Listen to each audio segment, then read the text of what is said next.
Good afternoon. Today is Friday, the 17th of November, 2023, just after 1 o'clock. Welcome to UK Column News.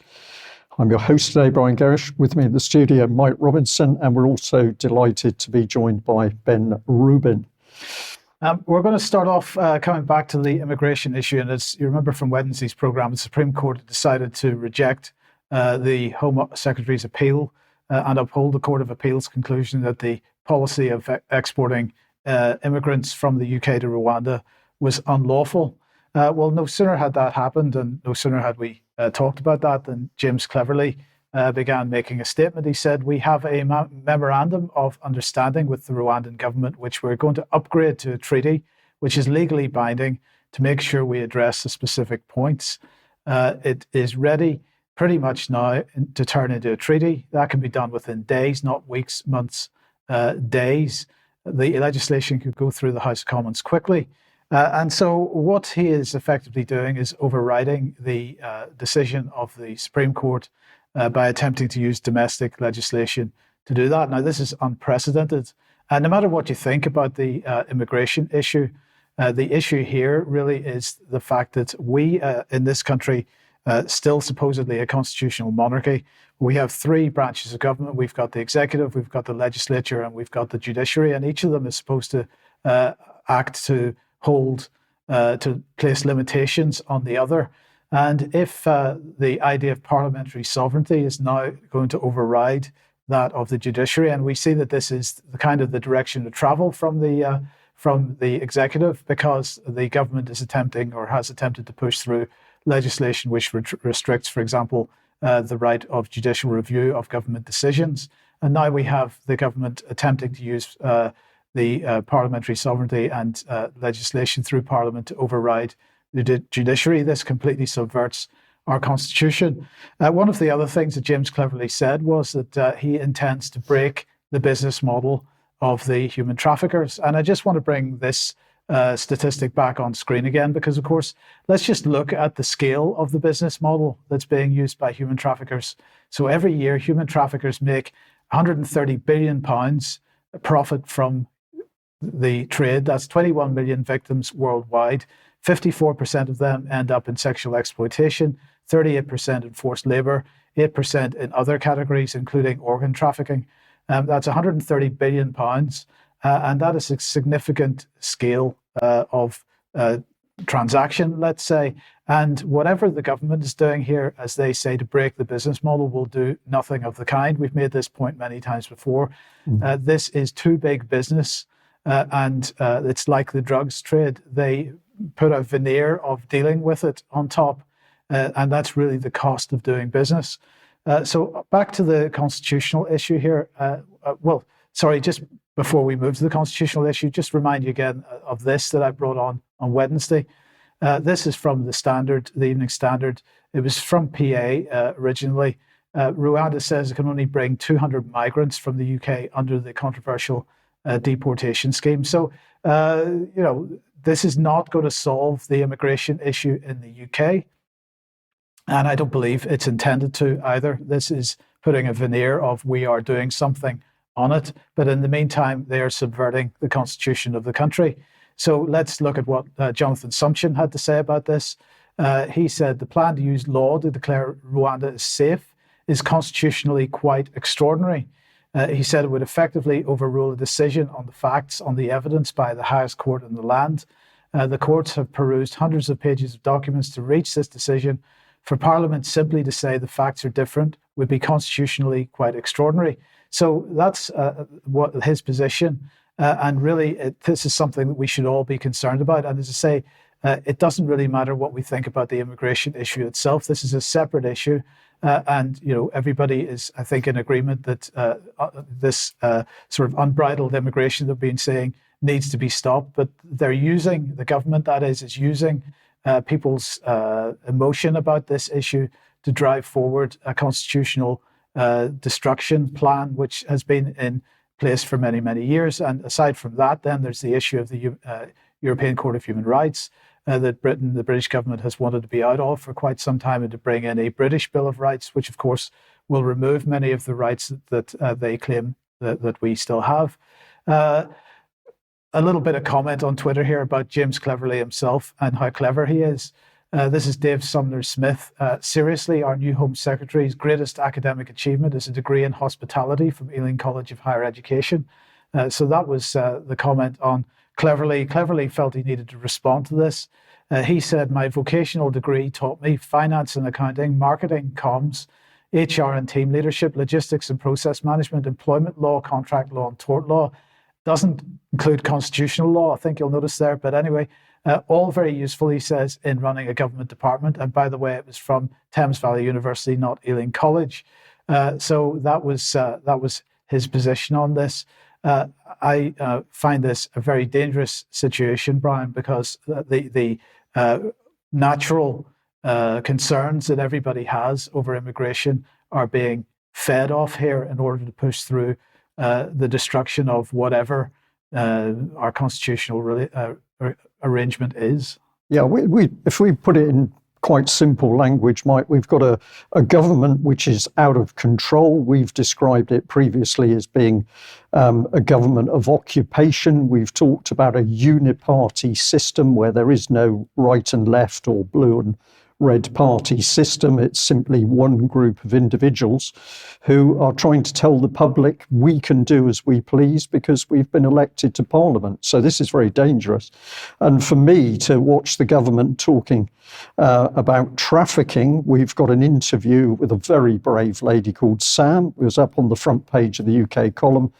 She was trafficked, given full asylum in UK, and then what did the same governmental system in UK do? Stole both her children. So people really need to wake up because we've got individuals thinking they can do as they like simply because they got access to Westminster. Ben, let's say welcome to the programme. And well, you've got more on democracy and how it is being dismantled. Absolutely. I mean, it was a really good segue. Thank you, guys. Great to be here as ever. We are hearing a lot about democracy at the moment. Brian just used the term uniparty, and that's a very undemocratic thing, right? So how can these two ideas possibly be compatible with each other? I'm not sure that they can. And we're hearing a lot about threats to democracy, but I don't think that the threats are actually coming from the people we're being told they're coming from. They are coming from elsewhere, as I'll get into. Last week, we spoke about the Obama Foundation and the Democracy Forum, very grandiose event hosted by former US President Obama. And we also talked about a new organization called Democracy Next, which is backed by the Open Societies Foundation, which is George Soros, and the Rockefeller Foundation, amongst others. Now, at the time, I presented those as separate but related organizations. So they were related by the message that they were pushing. But actually, on closer inspection this week, it turns out they are much more closely linked. I've discovered that Claudia Chalice, that's how I'm going to pronounce that name. Apologies if I'm getting that catastrophically wrong. I probably am. But Claudia Chalice, who's the founder and the CEO of Democracy Next, is in fact an Obama leader for Europe at the Obama Foundation. Now, the Leaders for Europe program identifies emerging leaders working in government, civil society, and the private sector who've demonstrated a commitment to advancing the common good. So this is clearly a coordinated effort to push assemblies and new forms of democracies onto nation states.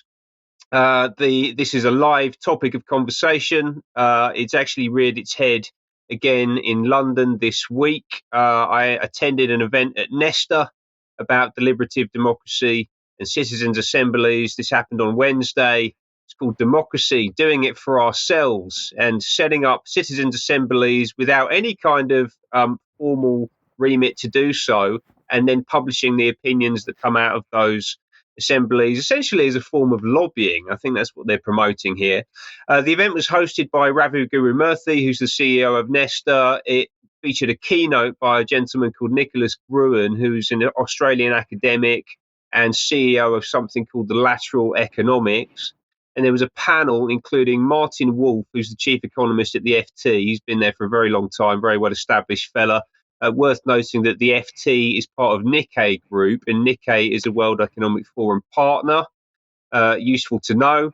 and also a lady called Claire Mellier, who is the knowledge lead at something called the ISWE Foundation. Again, another one of these sort of non-profit, non-partisan type organizations promoting these ideas. And she was also, very interestingly, an initiator of the United Nations COP26 climate change conference. She actually described that as a global citizens' assembly. So they actually think that they've been doing this in practice already for a number of years now. A little bit more about Nesta, for those who aren't familiar with it. It has been covered on the column quite a bit previously. It's the National Endowment for Science, Technology and the Arts. It was established in 1998. It's a legacy of the first Blair government. It was seed funded with £250 million from the National Lottery, and based on their published accounts, they've got about 500 million still in the pot, which they're using in a whole number of ways. They describe themselves as an innovation partner, a venture builder, and a system shaper, interestingly, focused on all the things that you would expect them to be focused on. And I've got a little video here to run, which will give you some more background. The UK faces major challenges: climate change, inequality, ill health. All of these problems can seem overwhelming. But we believe it's possible to meet these challenges through innovation. That's the creation of new and better solutions. We believe that through new products, new services, new business models, and new policies, meaningful change is possible. We are Nesta, the UK's innovation agency for social good. We design new solutions, test them rigorously, and help them to spread nationwide. How? By bringing our teams of designers, data scientists, and behavioral scientists to work with partners across the public and private sector, from local authorities and nurseries to supermarkets and energy companies, by harnessing the power of the arts to understand social problems and design solutions, by building new companies from scratch and investing in early stage ones, by looking at what gets in the way of innovation and unblocking it. We push the boundaries of what's possible. We're on a mission to reduce education inequality in early childhood, ensuring all babies and toddlers have a fairer start in life, an equal chance to thrive. We are on a mission to make healthy eating easier and more accessible in schools, high streets, workplaces, and online, helping more people live a healthy life for longer. We are on a mission to reduce global warming by redesigning the UK's energy systems to reduce harmful pollution from households. We envision a sustainable future where people can heat their homes more efficiently, cheaply, and easily. Our vision is a better life for millions of people. We are on a journey to that different and brighter future. We are Nesta. Join us on that journey. Okay, so a lot in there. I mean, the key points are that ideologically it's quite predictable. They're touching on all the topics you'd expect them to: climate change, inequality, ill health. And actually, on the face of it, none of this seems reasonable to argue with, right? But unfortunately, the influence of organisations like Nesta is quite nefarious, I believe. And when you look at the way that these their influence is deployed, I don't think that they're setting us in a particularly positive direction. And in order to understand that a bit better, you just need to listen to the way that they talk about things like deliberative democracy.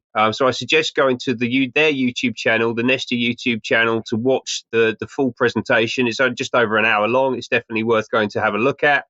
But I'm just going to show you another quick clip now from Ravi Guru Murthy to give you a sense of his view on these methods.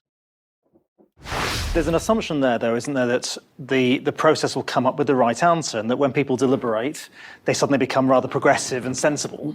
Sensible. I don't equate sensible and progressive, I'm afraid. I'm much more reactionary than that. Good. Well, but you take my point. But there is an assumption that this is a way of, when people really weigh up the issues, actually they come up with a better judgment than when they haven't deliberated.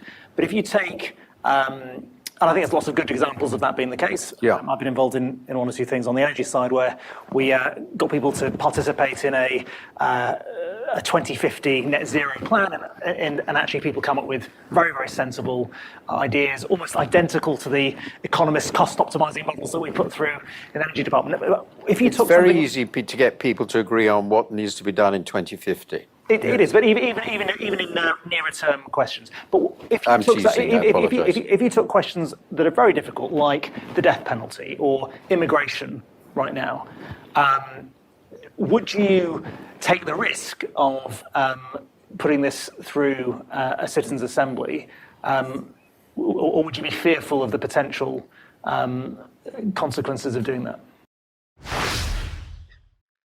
So there's quite a lot in there. They obviously view these assemblies as a way to get people to come up with the right answer. And the right answer is a progressive and sensible one, right? Is this a deliberately manipulative process that they want to be putting people through?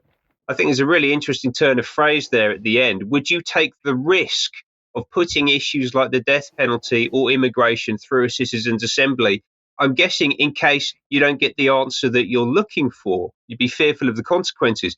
He then goes on to ask Claire Mellier, the UN lady, would you use citizens' assemblies on an issue where the public are much more to the right of the political elite?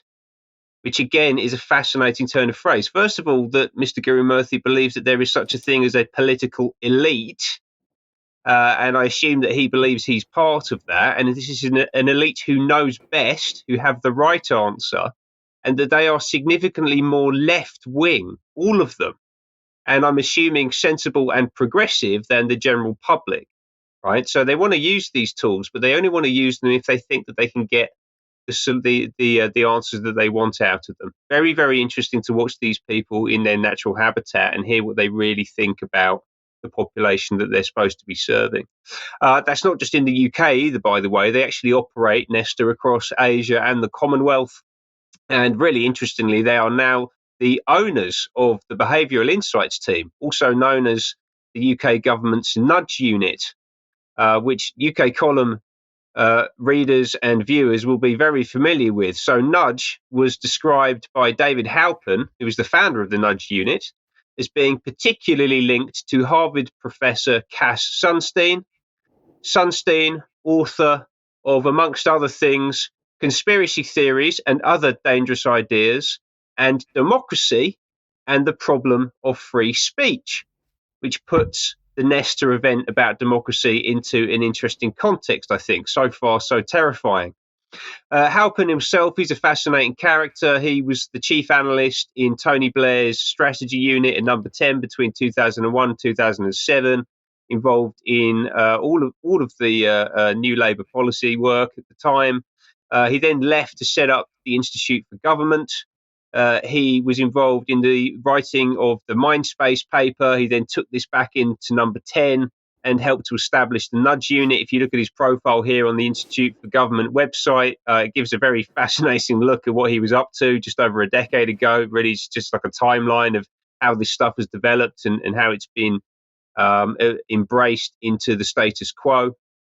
And they are absolutely everywhere. They aren't just working with government. They're working in the private sector as well. For example, with Meta, formerly known as Facebook, who've been running a series of events, a whole sequence of activity looking at deliberative democracy. I don't know why Meta would be interested or involved in deliberative democracy, but apparently they are, and they're paying the Behavioural Insights team a lot of money to do it.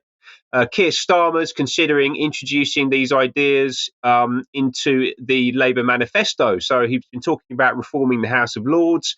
Unclear exactly how he would want to do that, but there was some discussion about the idea of replacing the Lords with a citizens' assembly.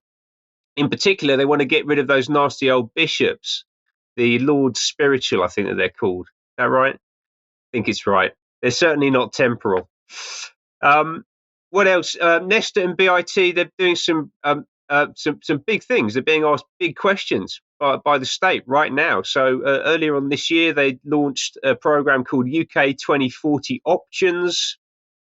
This is sponsored by Lord Gus O'Donnell, the former civil servant, formerly known as God, because of his initials, and this program is going to be publishing policy statements in a number of key areas, whether that's about economic growth, health, technology, education, net zero, wealth and income inequality, tax and public finances, power and place, and obviously deliberative democracy is going to factor into that if Nesta and these people have anything to do with it.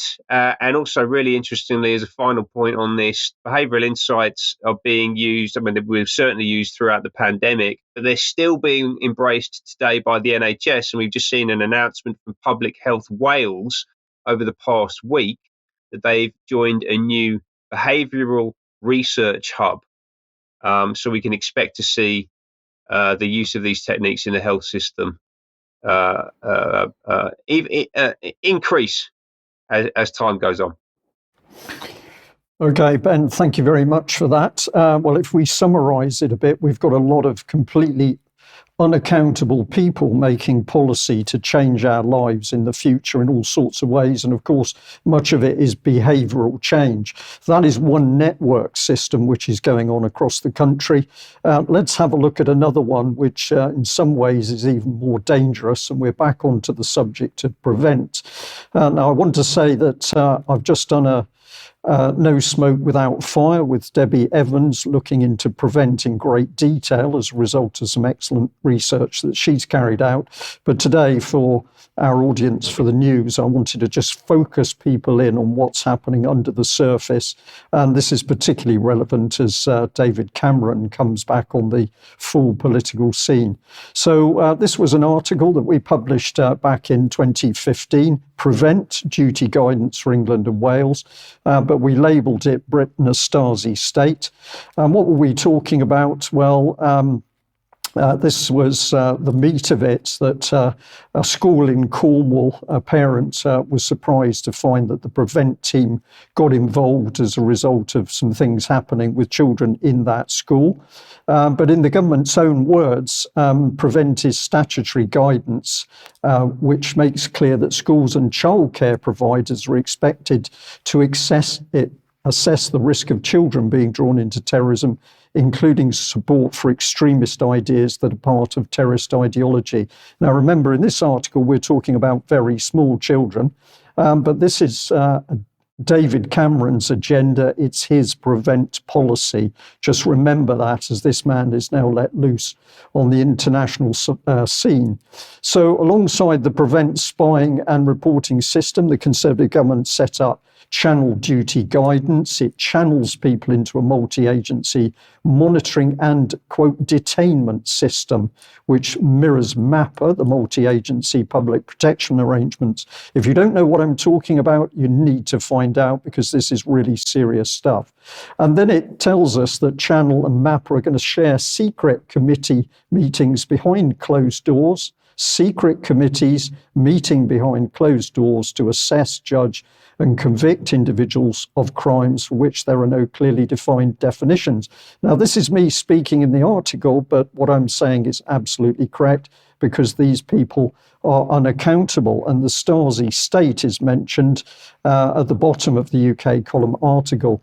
Well, surprise it to be that in 2015, we also had organisations such as Amnesty International warning about what was coming. Their headline, Lessons from the Stasi, a cautionary tale on mass surveillance. And this is a picture on screen of the old Stasi headquarters in East Germany. And if we bring in a bit of that, it's Amnesty International's article said, while the Stasi archive is overwhelming, today's spies can gather far more information with a fraction of the effort. So let's follow this through. Here's the man we should be watching. We should be watching, and there, back in 2015, the 4 pillars of David Cameron's counter-extremism strategy.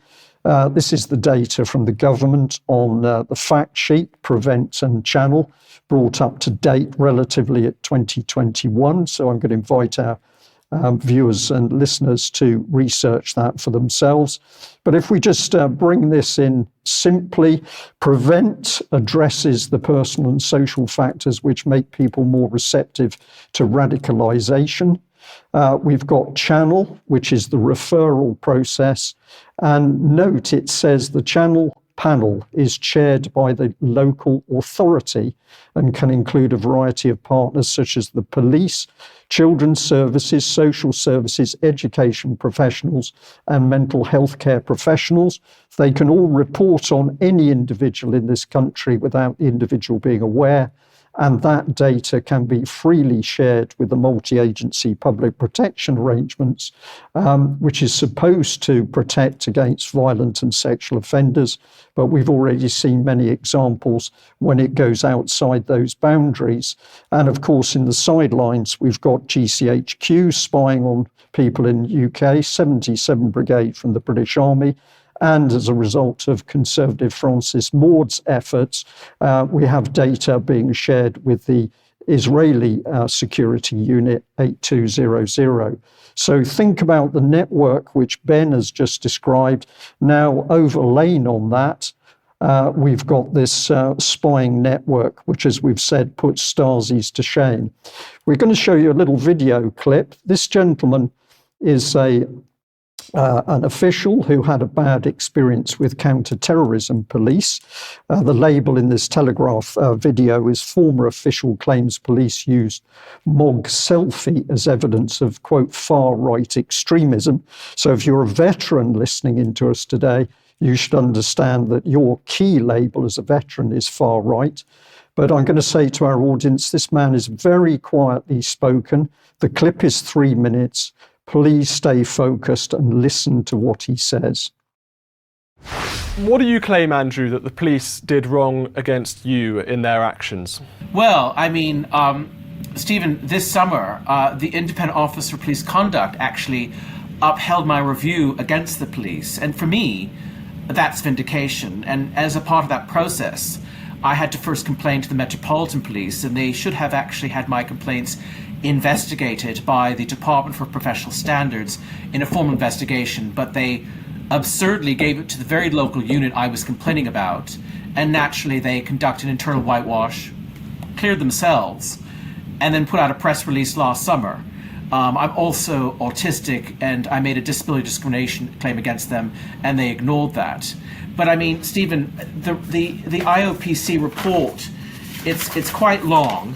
It's very healing for me to read it because, you know, everywhere the Independent Office of Police Conduct's ruling against me. But, you know, some of the complaints I made, which the IOPC takes the police for, you know, to task over, is the ignoring.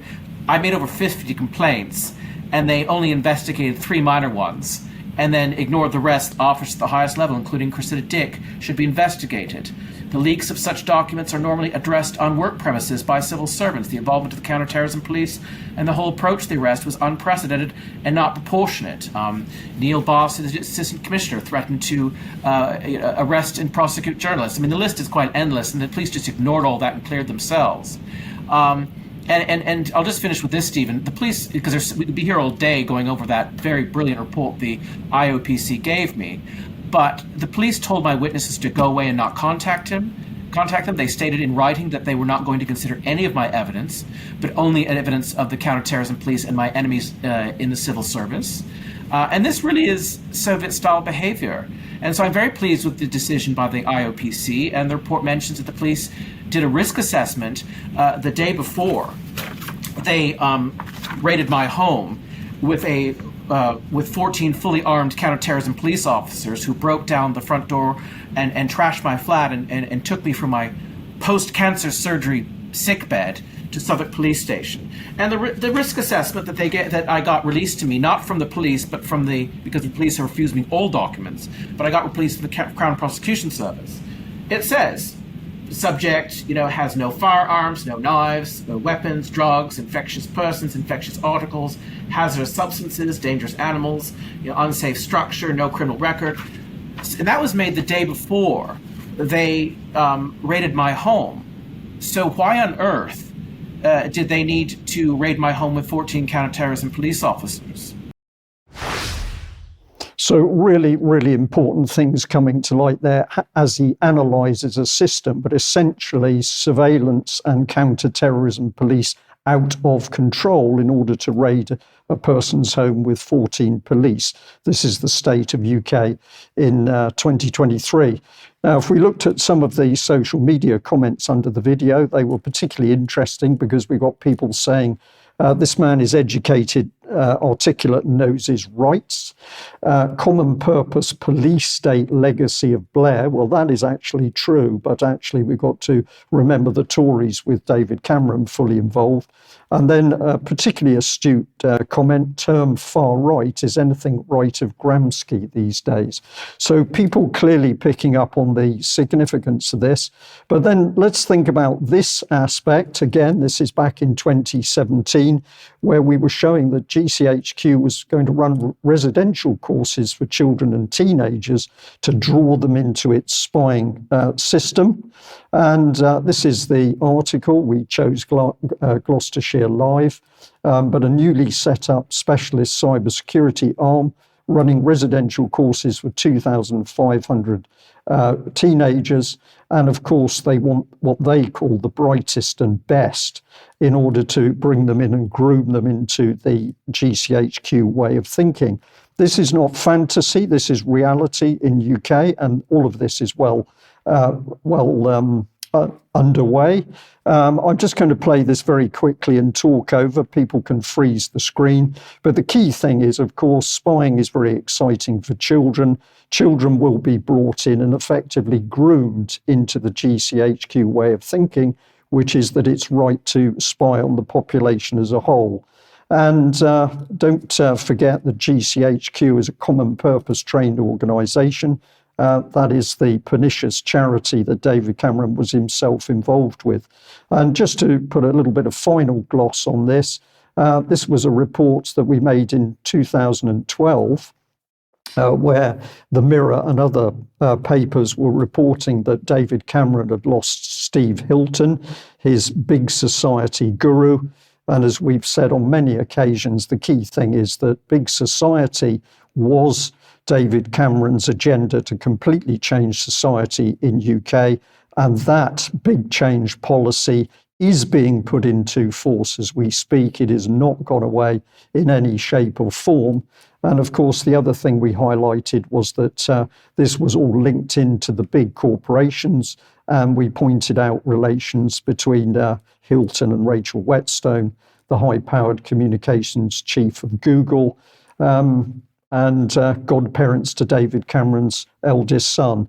And I'll just finish on this for Ben, because this is back in 2014, and we've got an article that we showed on the news. Former Nesta trustee says it was, quote, forced, or says they were forced to fund big society network projects.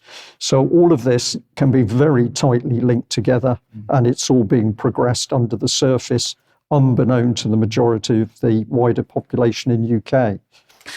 Okay, if you like what the UK Column does, you would like to support us, please head over to community.ukcolumn.org. Your membership there, very much appreciated if you would consider joining us. You could pick something up at the UK Column shop, including the MHRA t-shirt and maybe a membership voucher for a Christmas gift for somebody perhaps. But do share material you find on the various platforms, especially ukcolumn.org and ukcolumnextracts.co.uk. Just want to give a reminder that on Sunday, the 3rd of December, we are hosting on behalf of International Centre for 9/11 Justice, the first annual David Ray Griffin lecture. And this is really going to be looking at the events which have taken place and driven by 9/11, everything that we've seen geopolitically since then. So do watch that if you possibly can, and share this if you could, please. And also want to highlight that Andrew Bridgen is going to be bringing a number of doctors into Parliament on the Monday, the 4th of December, for Democracy, Truth and Freedom to give evidence. And he is asking for everybody to lobby their MP to attend this historic meeting to hear expert testimony on the pandemic and its consequences. So there's a template letter and information available at saveoursovereignty.co.uk. Brilliant. Thanks, Mike. Well, let's just move on quickly. A couple of emails. This one was sent in to me. It was about the Saturday Cenotaph event. And Peter says, I was at the Cenotaph on Sunday. The crowds were there to protect the ceremony and monument because they were either unaware or distrustful of the police willingness or ability to do it. Events in Rochdale hadn't helped. It's important to recognise that these concerns were shared by many veterans. Once in London, it was realised the police were out in force. The desire to change to wanting to observe the ceremony and being unable to do this angered them, hence the attempts to force their way in. However, once the silence and ceremony commenced, they were respectful and quiet. I cannot comment with any authority on events after that. There is no doubt some people came looking for a fight, but that's no different to almost any large gathering. I hope you can broadcast this. Well, we have, Peter, and we're pleased to do so. And this one I'll summarise really, but I've said a couple of times that if you're more mature, you've got to hold some responsibility for the state of the country because we voted in the corrupt politicians that are in power and have been over many years. But the person said, I feel you're putting yourself down unnecessarily. The problem's been going on longer than my or your lifespan. Power has been held in the hands of a few for thousands of years. And even our supposed great democracy was founded by the barons seeking to take some power from the crown for their own benefit. The only criticism I feel you and I should accept is that it took us so long to recognise the problem. So I felt that Anthony sent in a very heartfelt email. I take all the points and people can freeze that and have a look. And then this one was really just giving us a heads up of government ads in the Daily Mail. And what was the subject? Well, the subject is, are you winter ready? Now's the time to book your flu and COVID vaccinations. A big advert from the government, big money for the Daily Mail, of course.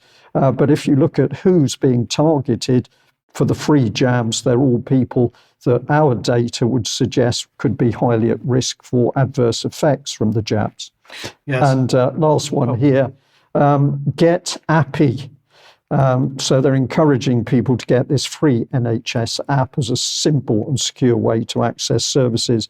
But as Debbie has pointed out, that this is a key part of control of you via the NHS system. Okay, I want to ask a question about ambulance service here, coming onto health. So this was a story in the Plymouth Live. 12-point woman died after 7-hour ambulance wait. Now, this was an inquest into her death. And the subhead says, worried partner of Anne-Marie Humphreys had called for paramedics, but it did not arrive until much later, an inquest heard. That's their words. So let's look at what it says here. The opening statement in the inquest reveals the circumstances surrounding the sad passing of Anne, noting, quote, Anne's partner had called an ambulance to attend the family home. Annie had vomited blood and was becoming very short of breath. Unfortunately, an ambulance did not attend for approximately 7 hours after the initial call. A first responder had attended and had also called for assistance. On arrival at Derriford Hospital, Annie underwent emergency treatment, but despite best efforts, she sadly died. There are no suspicious circumstances. Well, the article then went on to say this, and this is what I'm really questioning here. Mrs. Archer noted that on the present evidence, that Mrs. Archer was the coroner, that on present evidence, the medical cause of death was ascertained as ischemic hepatitis, and esophageal and variceal hemorrhage, liver cirrhosis due to alcohol-related liver disease. So there's clearly a lifestyle issue here. And my question is had this anything to do with the late arrival of the ambulance? I'm not saying it had. I'm asking the question. And I think we do need an answer to this because, of course, the issue of people's lifestyle choices have been increasingly an issue of whether they're going to get any medical treatment or not. Now, the headlines that we've seen, such as this one, should access to NHS service be contingent on a person's vaccination status, as was in nurses.co.uk.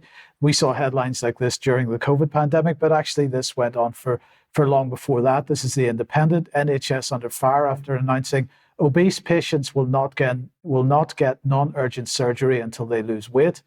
And another one here, this is from, I think it was from AP originally, but in UK survey, doctors support denying treatment to smokers and the obese. And actually, this was from 2012. So this idea of withholding treatment for anybody who's made the wrong kind of lifestyle choice as far as the authorities are concerned is one that has been around. And although the headlines up to this point have been very keen to make sure that that was understood to be for non-urgent or non-emergency treatment, my question then is, has this been rolled out for maybe the prioritization of ambulance service?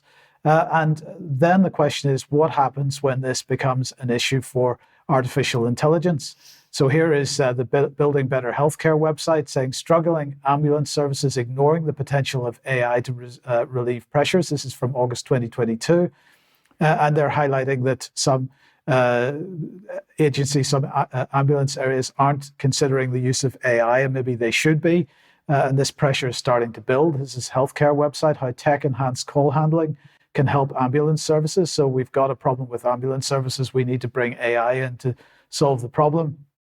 And this is Forbes, how NHS 111 London is using AI to ensure patients get the care they need urgently. So my question really is, what happens once we move towards this removal of human decision-making over prioritization? That's one question. And the other question is, has that already happened? Or has the question of lifestyle already been brought into the decision-making process for ambulances? Via the AI. Well, not at this stage, because it hasn't been widely rolled out. But is that, in fact, already be the case? And will that be rolled into the AI models that are being used? So I think we've got some serious questions to ask about that. Indeed. And of course, the humanity is going out of the system very fast indeed. I think we're... Right. We're on to Ben. Yes, we're bringing Ben back in. Did the NHS work before artificial intelligence? Does anyone know? It did at some point. It did. Yeah, it had issues, Ben. Everybody who's worked in the NHS will always say we didn't get it entirely right. There were mistakes made, sometimes horrible mistakes, but overall the thing was functioning. Yeah. Anyway, Ben, bring us up to date on AstraZeneca. Absolutely. So back to the NHS. A sign of things to come, hopefully. BBC are being forced to report on things happening in the world, and AstraZeneca is facing a legal challenge over its COVID vaccine. This comes from a man who suffered severe brain injury after having a jab in April 2021. This gentleman, Jamie Scott, he suffered a blood clot, and that left him with brain damage, and he was unable to keep working. It's a legal action taken under the Consumer Protection Act, and I think the dam may be about to burst on this. This is the first mainstream report that I've seen of legal action taken against a COVID vaccine manufacturer. Obviously, the BBC in its reporting has to include the line that studies suggest that COVID vaccines have saved millions of lives.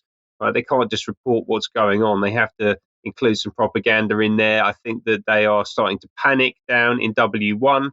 AstraZeneca was a traditional vaccine, but the mRNA vaccine manufacturers could also be under threat.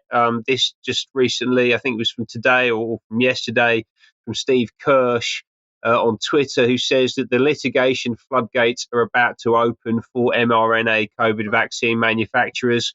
So we'll see what happens. Why is this happening?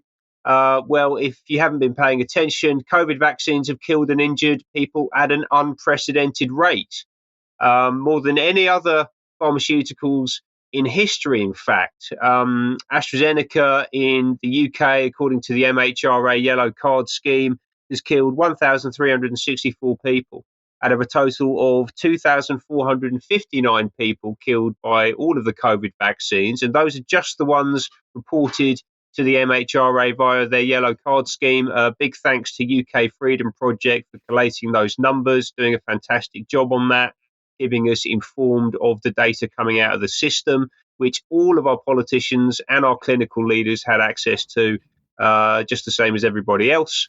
But actually, it's a larger issue than that. The MHRA yellow card scheme has caught some of the deaths and some of the injuries, but actually there's been some statistics released from HART, the Health Advisory and Recovery Team, over the past couple of months, showing that we could be looking in the region of 80,000 excess deaths since the start of the vaccination program. Right, so an extraordinary number of deaths caused by interventions by our health system. And another view on that data, you can see this heat map here with the darker red and the black sections showing a huge increase in excess deaths, especially in younger ages from mid-2021 onwards, completely correlated to the rollout of the COVID vaccines. Really a very depressing chart. I suggest going to look at the Heart website. They've done some fantastic research. This was put together to send to MPs who are leaving office to see if they can cajole them into speaking out. But of course, this isn't. These aren't just numbers. These aren't just statistics. This is a very real and a very human tragedy. These numbers have faces. They have families. And they are organising themselves to litigate. So we've seen one example of AstraZeneca. That's just one individual reported by the BBC. But there are groups of people organising themselves online. This is just one example here from the VITT litigation group, who've been focusing on those who've experienced blood clots, specifically from the AstraZeneca vaccines. They're raising some money for a legal challenge. That's just one example that I thought I'd share with you. And despite all of this, and this is really the most remarkable thing, and this obviously has been going on for quite some time now, but despite all of this, despite legal action being reported by the BBC, the mainstream media, I've given you a couple of examples here of The Independent and The Guardian, they are still promoting COVID vaccination. Despite having access to all of the information that we have access to, they are still promoting COVID vaccination. And in fact, as you can see on the left-hand side there with The Independent, that's an advertisement feature from His Majesty's government. So the government are also funding these messages as well. Yes, thank you, Ben. Okay, let's move back to David Cameron then. And he was in Ukraine meeting Zelensky. There he is. And he was very excited to meet Zelensky a couple of days ago. So I just want to show a little bit of video of them actually speaking to each other, and pay particular attention to Vladimir Zelensky's body language, his facial expressions, and his, is he comfortable? Let's have a look. It's very important. Now, the world is not focused on the situation or on our battlefield and in Ukraine, and it's dividing focus really doesn't help. And we are thankful that UK always supported Ukraine. You're very welcome, you and your team, Ambassador. We are thankful for this message. Thank you. I wanted this to be my first visit personally. I admire the strength and determination of the Ukrainian people. And what I want to say by being here is that we will continue to give you the moral support, the diplomatic support, the economic support, but above all, the military support that you need, not just this year and next year, but however long it takes. I had some disagreements with my friend Boris Johnson, but we've known each other for 40 years. And his support for you was the finest thing that he and his government did, and I back it 100%. And so it's really important to have this meeting, to hear what it is you most need, to work out how we can work together, how we can get the communications right with all our friends and allies, to make sure the attention is here in Ukraine. And I feel this very personally. Thanks for these words, because we understand that the help of the world can be divided because the crisis in the Middle East, and I it's a pity, but we should mention that I think that is not the last crisis. What can be even not only in the world, in Europe. So I don't know what you make of that. Well, it's the man in the bunker. He's in a horrific position now because, of course, the West wants to get rid of him because the war's failed from Ukraine's point of view. But he's also got a military coup possibly sitting over his shoulder. He's a damaged man, and it shows very clearly. And now he's got David Cameron to help him by pumping in the weapons for as long as it takes. So here's the Conservative Party at its best. Let's get the weapons in. Let's keep the killing going. Doesn't matter where it is in the world, whether it's going to be Syria or Libya or Yemen or Ukraine. Let's get the weapons in. Let's keep the death going. Well, we should not forget that it was David Cameron which kicked off Operation Orbital for training Ukrainian troops in 2015. Here's the Financial Times talking about that. David Cameron, Prime Minister at the time, to send UK military trainers to Ukraine, but that wasn't the only thing. We should mention this, by the way. He also discussed Ukraine's NATO aspirations with the Deputy Prime Minister of Ukraine. There they are. Now, it's a bit sad that Ukraine only had one flag, apparently, to show for them to stand in front of. It's for the 70th Jubilee. Or is it Cameron they're referring to? With God Save the Queen. Yeah, it's hard absolutely. to say. It's hard to say. But anyway, they met to discuss that. But Cameron also was behind this operation, Operation Interflex, which is alongside Operation Orbital. And they claim that they are on track for training 37,000 Ukrainian recruits. They're just about to train the 30,000th Ukrainian recruit. I wonder how many of them are still alive that they've trained so far. But don't worry, if we want to know what's going on in the world, we can always rely on the BBC. So they have published this today, Swimming Rivers and Fake Illness to Escape Ukraine's Draft. And they're saying that nearly 20,000 men have fled Ukraine since the beginning of the war to avoid being drafted, the BBC has discovered. Some have swum dangerous rivers to leave the country. Others have simply walked out under the cover of darkness. Another 21,113 men attempted to flee, but were caught by Ukrainian authorities, Kiev confirmed. After Russia's invasion, they said most men aged 18 to 60 were banned from leaving, but data obtained by the BBC reveals dozens have made it out daily. So they were talking about this on the Radio 4 Today programme, and I just want to end this little section on Ukraine with Nick Robinson's no relation, thank goodness, Nick Robinson's sort of response to this. Have a listen. You can watch the BBC documentary about Ukraine's draft dodgers on BBC iPlayer. I have to say I find that a little offensive. But anyway, that's how the BBC wants to refer to them, as draft dodgers. Yeah. So anyway, and on the back to the BBC again on Al-Shifa Hospital in Gaza. Of course, this has been hitting the news because of Israel's actions there. The BBC managed to get themselves inside. I believe this was the only Western media organisation that managed to get themselves inside, brought in by the IDF, and they were very happy about that. What did they find there? Pretty much nothing. Well, anyway, on the issue of Al-Shifa Hospital, I want to highlight this little piece of video from Al Jazeera. This is David Friedman that the presenter is speaking to. He is the former Israeli ambassador to the United States. Just have a listen to this. It's been proven with certainty, that the headquarters of Hamas is under the Al-Shifa Hospital in Gaza City. Now, you know what happened a couple of days ago? Proven by Hamas had a big... hold on. Mark, are you going to let me finish? I can't allow you to... I cannot allow you to say 15 things that are unfactual and not be challenged on them. I'm happy to let you talk, but I'm going to ask clarifying questions. You're going to tell me what's factual? Mark, yes, I spent 5 years of my life studying this, living it. When was the last time you were in Gaza, Mark? When was the last time you were in Gaza? 18 months ago. When was the last time you were in Gaza? When was the last time you were in Gaza? A few years ago. Okay, so you said Al-Shifa Hospital has been proven Hamas headquarters. What independent reference, what source, what investigation has proven that? Who has proven that it's an Al-Shifa Hospital? Since it's been a proven fact, who proved it? So now we're going to get into this basic, like, Holocaust denying idea that evidence that Israel has shown is not valid. I mean, is that what you're doing? Do you deny that people were raped? Are you going to deny stuff? Everybody that challenges you is not doing Holocaust denial. You said that it's a Hamas headquarter.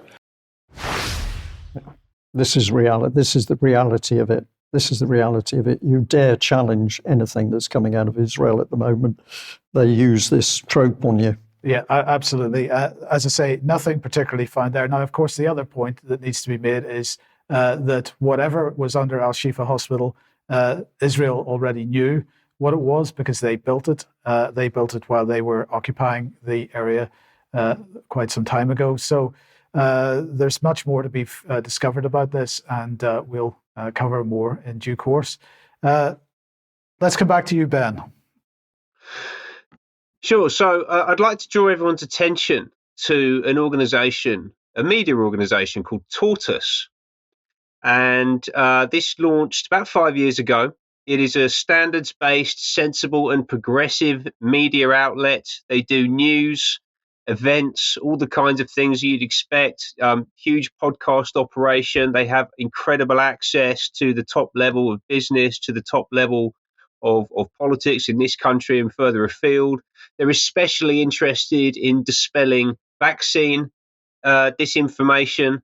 And they've also very proudly created a podcast to dispel the conspiracy theories around satanic ritual abuse, which I think is quite a fascinating thing for them to be focused on. Let's have a little look at who they're partnering with. A huge range of different corporations. Well, there's a bunch of logos here. Some of the ones that really jumped out at me were EY, my alma mater, the Gates Foundation, Facebook, Genomics England, and also the Church of England for some reason has made it onto their partner list. I first came across them earlier on this year. I was doing some research into a UK charity called My Life, My Say, which is run by this gentleman here, Mehdi Koban, who is a UK Labour politician. My Life, My Say is partnering with the Tony Blair Institute for Global Change. They're very much involved in the social engineering that's going on at the moment. I've written about that specifically on my own blog, Rise UK. There's an article on there called Babylon the Great has Fallen, which has caused some raised eyebrows. And if you want to find out more about My Life, My Say, you can go and have a look at that. Tortoise are actually a strategic partner of My Life, My Say. And that organisation was founded by a gentleman called James Harding. James Harding is the co-founder and editor of Tortoise Media. Before that, he was director of news and current affairs at the BBC. He's also spent quite a bit of time at the Times. He's a proper old school media type, and actually his editorial team is remarkably well stocked with people from those types of organisations, given how young they are. It's quite phenomenal, the level of growth and the level of access that they've been able to develop in a very short period of time. Now, they jumped back onto my radar this week because I came across a post on LinkedIn from this gentleman here, Hugh Van Steenis. And he is vice chair of Oliver Wyman, one of the big consulting firms. He's also linked into the English National Opera and a bunch of other organizations, very establishment figure. And he's talking here in this post about the Responsible Investment Forum and a fabulous group of investors, financiers, business and policymakers convened by James Harding, who's the editor and co-founder of Tortoise Media, and Lord Rothschild. Jacob Rothschild, that is. Now, the Responsible Investment Forum is focused on directing institutional money into funds and investments focused specifically on climate change and a bunch of other things relating to the Sustainable Development Goals.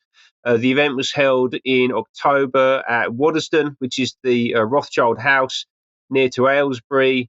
There's a bunch of very, very polished and very well-heeled people who attended that event.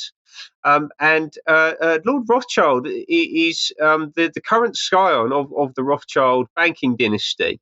And I won't go into too much detail about him. I mean, we could be here all day talking about the Rothschild family. But the thing I thought was most interesting, beyond his direct link to Tortoise Media, right, is that he's also on the board of something called Genie Energy.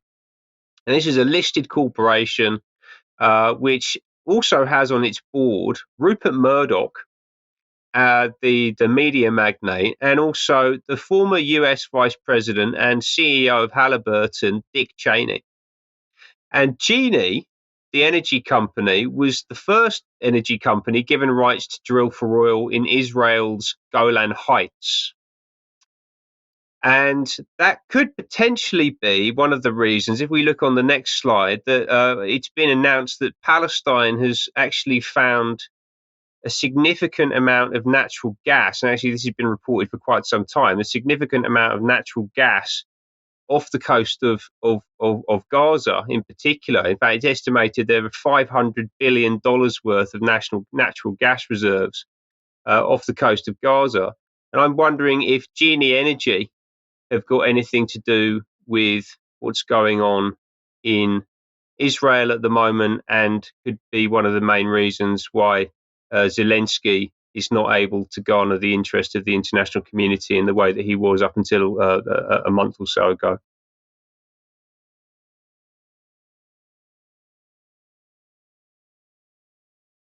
That it is now elected governments that are controlling global policy and the rules-based international order. There's something far more powerful operating through them and above them. But let's just finish by having a look at our own parliament again. And a couple of days ago, there was a vote as to whether to call for an immediate ceasefire in Gaza. The noes carried the day, that there should not be an immediate ceasefire in Gaza.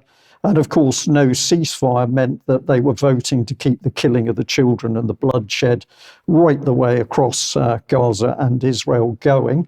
But I was interested in how the vote went and who voted. This is Sir Gary Streeter, who happens to be my local MP.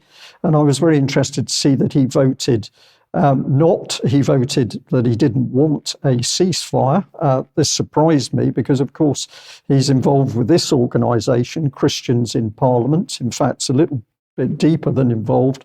He is the chair of Christians in Parliament.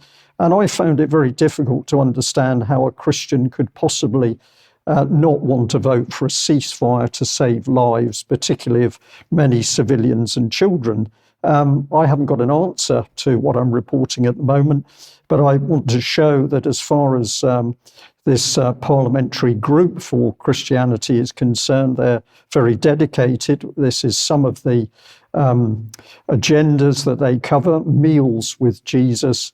But when we get into the meat of things, sorry, no pun intended, on the Twitter page, I had a look to see if there was anything about Gaza. There wasn't, but we had this, which I decided I'd bring up on screen. We have a very popular and important morning at annual parliamentary prayer breakfast in stunning Westminster Hall. Lovely to be joined by some of our church leaders from across mid-Sussex. A magnificent address on the power and challenge of reaching forgiveness. Well, I don't see a lot of forgiveness in the UK's government in 2023, particularly as David Cameron pumps the weapons into Ukraine to keep the killing going. But my key point is that I am very saddened to see that when I look into Christians in Parliament, I cannot find any value being placed on the lives of the children who are in Gaza and those children dying in Gaza. I think this is incredibly sad and a very bad reflection on people who claim to be Christians in Westminster. We're just going to end on a slightly more humorous note because Donald Tusk, of course, has won enough of the votes in Poland that he is likely to become the next Polish Prime Minister. Goodness help us all, because this is not a great development. Yeah. But he doesn't apparently appreciate anything about personal security and so on. So he was caught on camera and broadcast on Polish television. Unfortunately, he decided that everybody needed to know his unlock code for his mobile phone. So anybody that can actually grab that off him, at least you don't have any problems about getting access to it. So there we go. Okay, we'll leave it there with a wry smile on our faces. Ben, thank you very much for joining us. A huge thank you to our audience. If you're watching from wherever you are in the world and you're not yet a subscriber of UK Column, please consider doing that, because we would very much like to expand further. And of course, many hands make light work if you can make that subscription. We need to end there. We'll be back at the same time on Monday, but we'll be back also for our subscribers for extra time in a few moments. Thank you for joining us. Bye-bye.